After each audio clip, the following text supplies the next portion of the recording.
हर हर महादेव। देवों का देव महादेव जी के चरण में प्रणाम करती हूँ, मेरा प्रणाम स्वीकार हो। माता गौरा पार्वती के चरण में प्रणाम करती हूँ, मेरा प्रणाम स्वीकार हो। गणपति ललनवा के चरण में प्रणाम करती हूँ, मेरा प्रणाम स्वीकार हो। सब गुरु भाई बहनों के चरण में प्रणाम करती हूँ, मेरा प्रणाम स्वीकार हो। गुरु भाई बहना, मैं एक कथा सुनाने जा रही हूँ, इस कथा को पूरा सुनिए और रहस्य जानिए। हर हर महादेव, घर घर महादेव। गुरु भाई बहना, एक नदी के तट पे एक ऋषि मुनि तपस्वी रहते थे अपने पत्नी के साथ। तो गुरु भाई बहना, लोग कहते हैं कि भाग बदलाता है, लेकिन जो लिखा रहता है वही होता है। जिससे ब्याह लिखा हुआ रहता है उससे तो होके रहता है। गुरु भाई बहना, एक ऋषि मुनि तपस्या करते थे अपने पत्नी के साथ और तट पे रहते थे। तो ऋषि मुनि पूजा पाठ कर रहे थे और पूजा पाठ कर रहे थे तो गुरु भाई बहना, एक चील, एक बेचारी चूहिया पहाड़ पे चढ़ी हुई थी और वो घास चर रही थी और चील को नजर पड़ गया तो अपना पंजे में दबोच ली और पंजे में दबोच कर ले जाने लगी। गुरु भाई बहना, चील का पंजे से वो चूहिया छूट गई और ऋषि मुनि के सिर पे गदाक से गिर गया। और जब गद से गिरा तो ऋषि मुनि का ध्यान टूट गया और उस समय उनका पत्नी भी पूजा कर रही थी। ध्यान टूट गया तो ऋषि मुनि देखते हैं कि एक चूहिया है। मन में सोचने लगे, अरे ये चूहिया कहाँ से आया?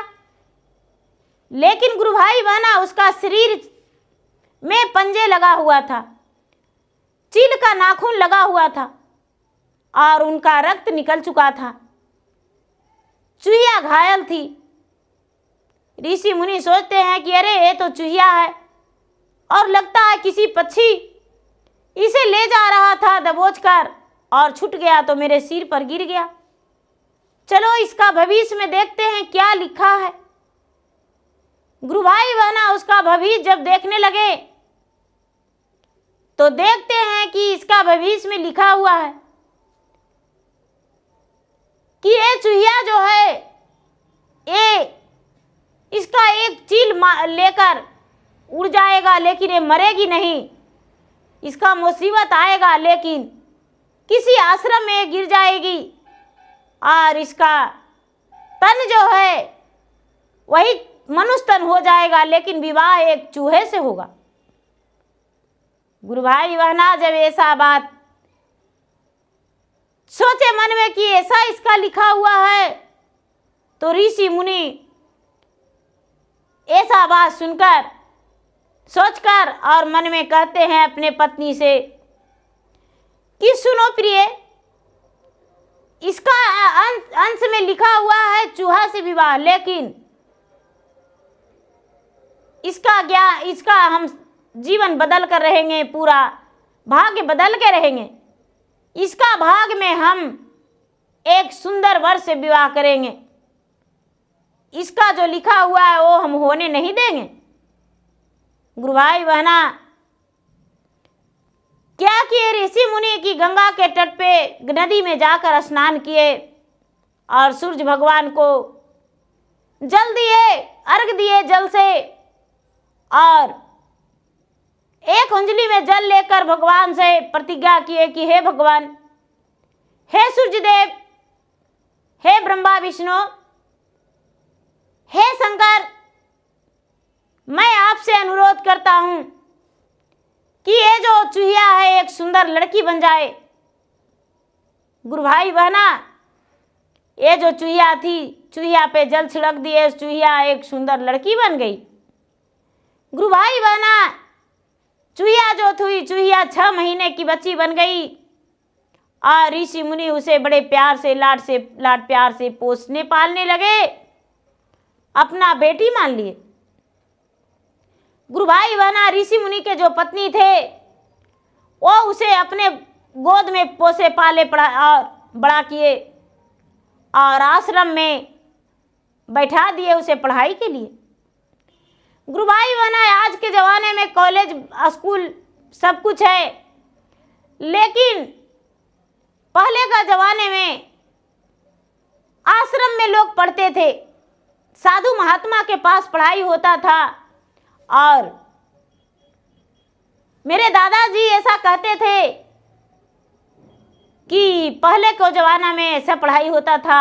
और मेरे दादाजी का पढ़ाई तो मुझे भी नहीं पता कि कैसे कैसे करके कलमा अधवा करके पढ़ा करते थे, उन्हें तो लिखा हुआ भी मुझे समझ में नहीं आता था। तो गुरु भाई बहना वो लड़की पढ़ने लगी पढ़ाई और धीरे धीरे धीरे धीरे वो 12 बरस की हो गई।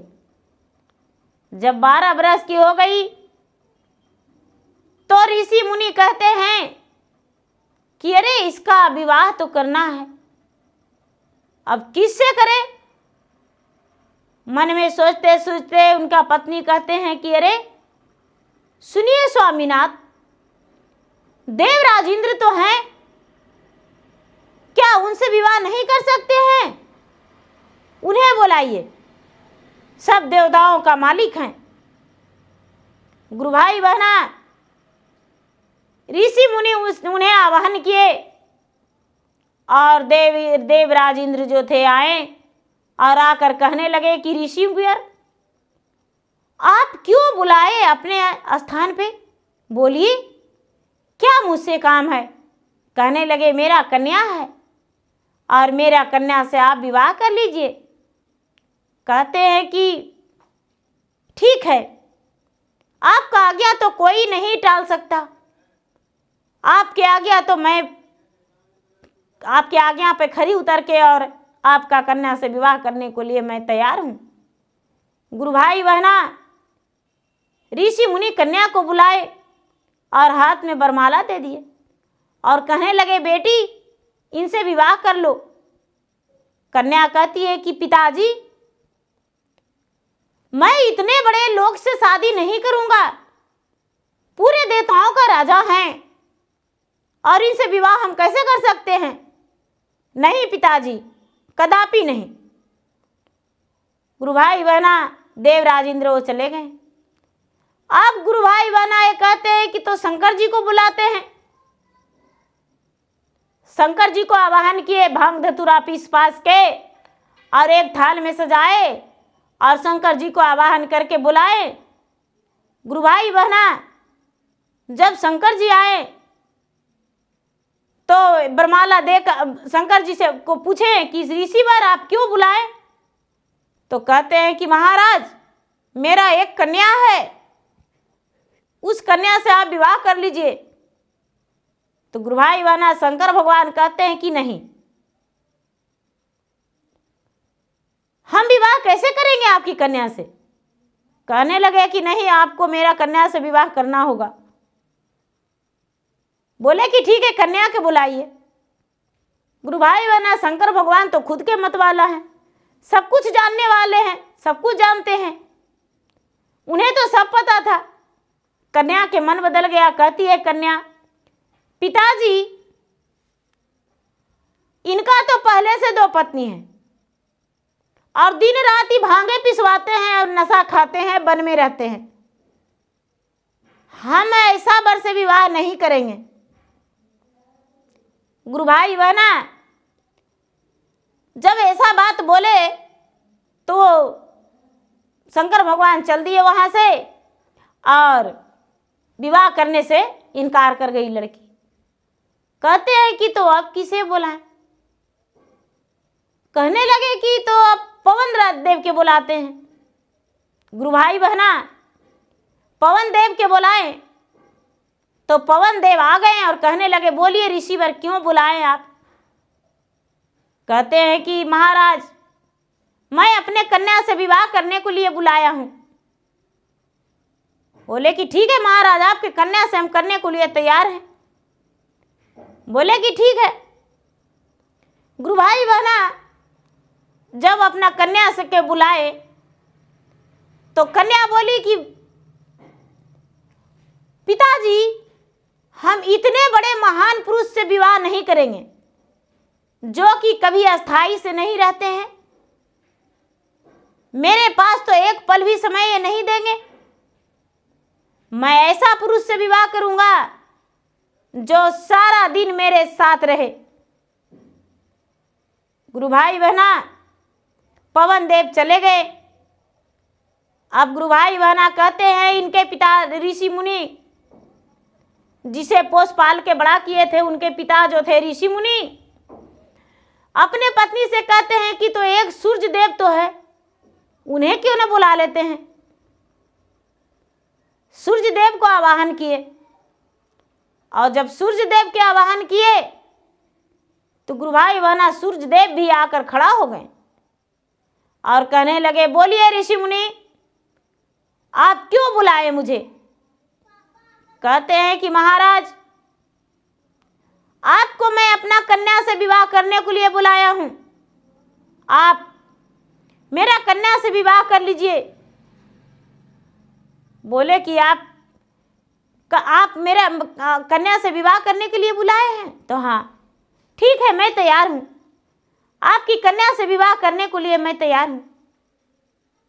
बोले कि ठीक है महाराज, कन्या को बुलाइए, हम आज ही विवाह कर लेंगे। वरमाला देकर कन्या को बोले कि ये सूर्य देव हैं और इनसे विवाह कर लो बेटी। गुरु भाई बहना वरमाला तोड़कर और रख दी और कहती है, पिताजी, अग्नि से भी ज्यादा तेज तपते रहते हैं, लोगों के जला देते हैं अपना तप से, और इनसे विवाह हम करने वाले नहीं हैं। पिताजी, मुझसे ऐसा नहीं होगा, हम इनसे विवाह नहीं करेंगे। गुरु भाई बहना, अब तो ऋषि मुनि बड़े चिंतित हो गए। अब इनको ध्यान में आया कि अरे एक बार अभी और हैं गणपति, उन्हें बुलाकर देखते हैं। गुरु भाई बहना गणपति को बुलाए, सारी देवता, जितना देवता थे सबको बुलाए, किसी से भी ये लड़की शादी करने को लिए तैयार नहीं हुई। जब गणपति को बुलाए तो गणपति आए और जब गणपति आए गुरु भाई बहना, तो ये गणपति को पूछे कि महाराज क्यों बुलाए मुझे। कहते हैं ऋषि मुनि, मेरा एक कन्या थी है, उससे विवाह करने को लिए बुलाया हूं। गणपति कहते हैं कि महाराज, मैं आपकी कन्या से शादी नहीं कर सकता हूं, मेरा तो पहले से 2 पत्नी है, और आपकी कन्या से शादी करके 3 पत्नी, क्योंकि गणपति जानते थे कि वो कन्या कौन है। महाराज, आपकी कन्या के लिए मैं वर ढूंढ कर दे सकता हूं। ऋषि मुनि बोले, तो बताइए। तो मेरा जो वाहन है, मैं जिस वाहन से आया हूं, मूषकराज, मूषकराज से आपकी कन्या का जोड़ी खूब जमेगा। गुरु भाई बहना, ऋषि मुनि बोले कि बेटी, गणपति के जो वाहन है मूषकराज, उससे विवाह करोगी। वो कन्या खुश होकर कहती है, पिताजी, उनका मेरा जोड़ी खूब जमेगा, हम मूषकराज से विवाह करेंगे। और गणपति का वाहन मूषकराज और ऋषि मुनि के बेटी जो चूहिया थी, वो सुंदर लड़की थी बनी हुई, दोनों का विवाह कर दिए। अब चूहिया कहती है कि पिताजी, आप जब पोसे पाले तब तक हम आपके पास रहे, तब तक हम मनुष्य रहे। अब मेरा जीवन तन चूहिया में बदल दीजिए और चूहिया बन के ही हम अपने पति के साथ रहेंगे। गुरु भाई बहना दोनों का विवाह संपन्न हो गया और ऋषि मुनि उसे चूहिया ही बना दिए। तो कहते हैं कि जो विधाता का लिखा हुआ मिटा नहीं सकते, ये सही बात है। कौन है दुल्हा किसकी दुल्हन, समय क्या बतलाता है, ब्रह्मा ने जो लिखा विधि से ब्याह उसी से रचाता है। गुरु भाई बहना ये गलत नहीं है। तो गुरु भाई बहना मेरा वीडियो अच्छा लगे तो इसे लाइक कीजिए, शेयर कीजिए, सब्सक्राइब कीजिए। और मैं इंस्टाग्राम पे भी हूँ, मैं फेसबुक पे भी हूँ। मेरा फेसबुक पे फॉलो कीजिए, लाइक कीजिए, शेयर कीजिए। धन्यवाद। हर हर महादेव, घर घर महादेव।